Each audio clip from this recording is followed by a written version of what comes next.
Greetings, my name is Nicole and I am coming to you from the Gamble House in Pasadena, California. You may recognize this house as Doc Brown's house from Back to the Future, but we architecture lovers know it as the masterwork of architects Charles and Henry Green. Completed in 1909, it is also known as the quintessential representation of the arts and crafts movement in America. The arts and crafts movement began in the mid-1800s as a reaction to the mass production of industrialization and the overly ornamented aesthetic of the Victorian era.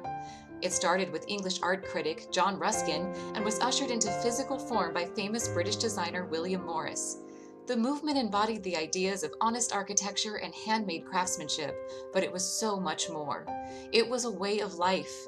The founders of the movement believed that work should bring fulfillment and give back to the soul, that humanity was not meant to be a part of the mechanized assembly line, but to create beautiful works of art that would add quality to one's life. By the time the movement made its way to America, it would have affiliations with names such as Frank Lloyd Wright, Gustav Stickley, and Julia Morgan, just to name a few.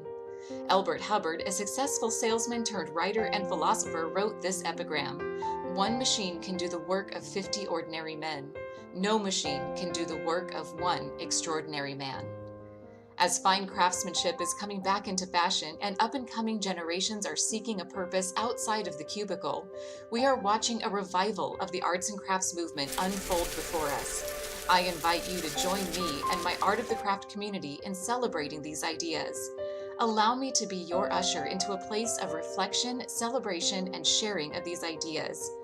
Whether you are a craftsman, an artist, or a traveler, I can promise you will find a home here. I will share my journeys with you as I seek to unwrap the stories of the movement, and I encourage you to share your experiences as well.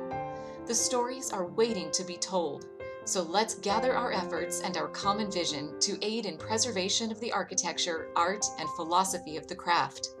Elbert Hubbard said it best when he wrote, "Do your work with your whole heart and you will succeed. There is so little competition."